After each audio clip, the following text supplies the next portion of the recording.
Was Jesus executed on a cross or a torture stake? Orthodox Christians believe it was the cross, while Jehovah's Witnesses believe it was the torture stake. Keen to find out? Well, let's go.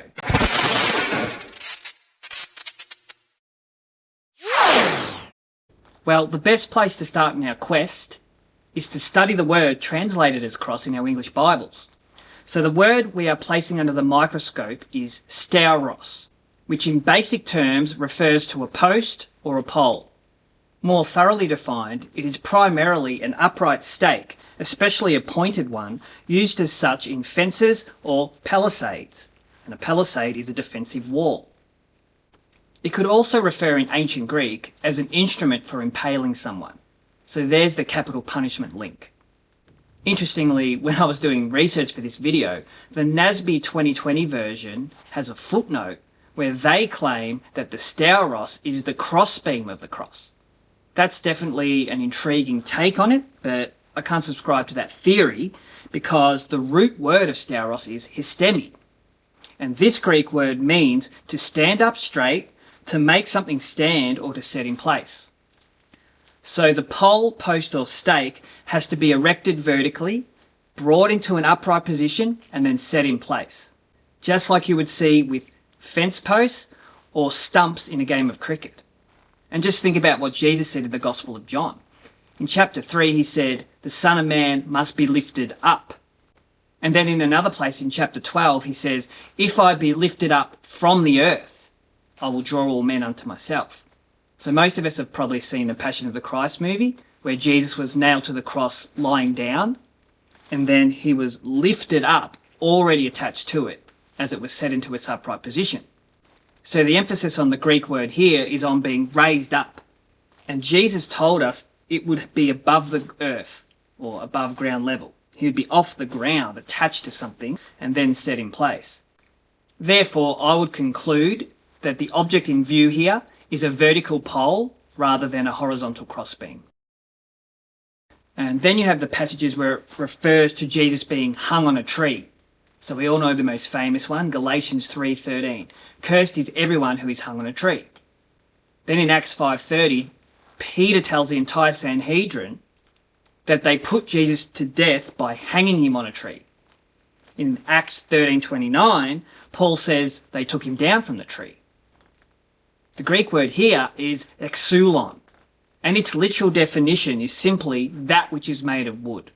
So this word brings the wooden element in, so it could be a tree, a beam, a stake, etc. So here's the first point that Jehovah's Witnesses usually make. See, it's just a single pole. It must be a torture stake, not a cross. Granted, I'll give them that. That is the literal definition of the word. But even though the Greek word is an upright pole, that pole can still have something attached to it. If there was a crossbeam added, Jesus was still hung on a 𝗓𝗏ros, a pole set into the ground. A crossbeam doesn't change that fact. Jesus' feet were nailed to the pole, he was lifted up by the pole, and the crossbeam they nailed his hands to was also attached to that same pole. So although this claim of a single stake has some merit, it's a rather weak argument, which you'll come to realise as we go along. The second thing they'll say is this: Jesus couldn't have been hung on a cross because it's a pagan symbol. God wouldn't allow such an atrocity to befall his precious son. So if we go to Vine's dictionary, it says this about the word 𝗓𝗏ros. It denotes primarily an upright pale or stake. On such malefactors, that's a person who commits a crime, were nailed for execution. Both the noun and the verb 𝗓𝗏, to fasten to a stake or pale, are originally to be distinguished from the ecclesiastical form of a two-beam cross. The shape of the latter, that's the cross, had its origin in ancient Chaldea and was used as a symbol of the god Tammuz, being in the shape of the mystic 𝗍𝗏, the initial of his name, in that country and in adjacent lands, including Egypt. So once again, the Jehovah's Witnesses do bring up a valid point. The cross was indeed a pagan symbol. And because of this, if you convert to Jehovah's Witnesses from Christianity, you are commanded to destroy all the crosses in your house, not just simply dispose of them. That's how vehemently opposed the Jehovah's Witnesses are to the symbol of the cross. That's how strongly they hold to this belief that it's a pagan symbol and it's of the devil. But here's my rebuttal. Let's recall the scripture about Jesus being hung on a tree in Galatians 3:13. He had to become a curse for us. So of course he had to be hung on what was at that time a pagan symbol. But through the crucifixion, God redeemed and transformed the cross into a symbol of redemption, undeserved kindness, and unfailing love. Isn't God allowed to redeem certain symbols for his own purposes? Isn't he sovereign over all these other false deities and idols? Alright, from here we have to come to a conclusion as to what this wooden stake, pole or post would have looked like by examining critical scriptures on the issue. Was it a one-piece stake or a two-piece cross?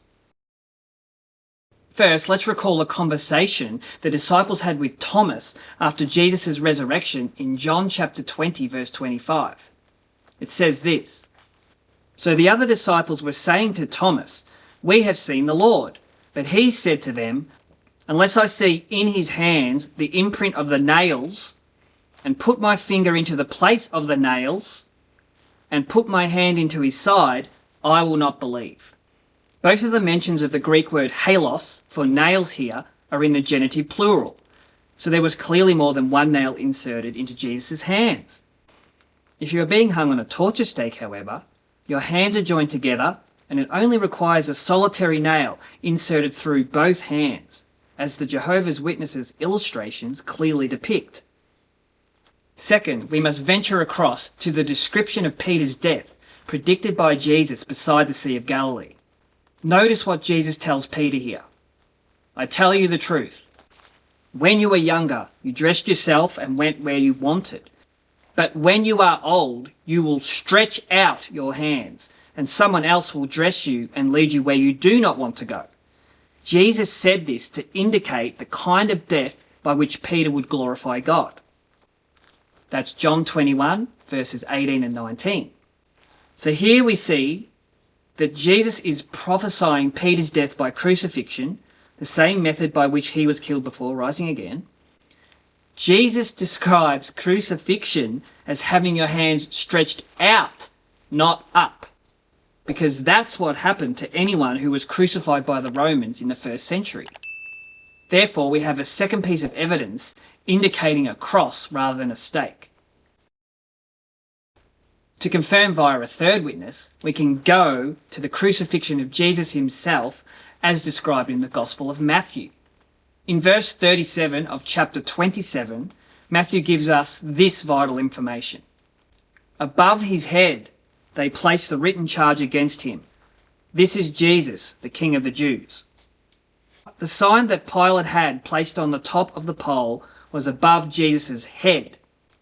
But if it were only a single stake without a crossbeam, wouldn't the sign have been placed above Jesus' hands? There you have it. We have now confirmed by three witnesses that the instrument of torture that brought about Jesus' death was not a single stake, but the traditional wooden cross that has been depicted throughout the majority of the Gospel age. What lesson can we learn from all this? This is a perfect example of why we shouldn't use Greek lexicons or dictionary definitions as our primary method of interpreting the New Testament scriptures. Although that may be helpful at times, that is our last resort.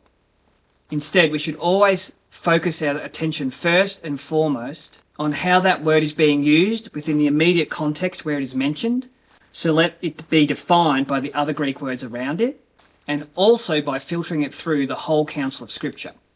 In this way, we actually allow the New Testament to define the meaning of a Greek word, and not some Greek scholar or dictionary that uses outside sources to come up with its definition. We have to let the Bible explain the Bible, and God has written down his word in such a way that this is always achievable. So after examining the entire testimony of Scripture, we can conclude that the strict definition of 𝗓𝗏, that single pole, isn't what is being referred to during Jesus' crucifixion. But it is the best Greek word available, along with 𝑥ouLon, to describe that Jesus was hung on a cross that was comprised partly, but not wholly, of a vertical, upright wooden stake that was inserted into the ground. Thanks for watching till the end. Don't forget to like and subscribe if you haven't already, and I'll see you next time.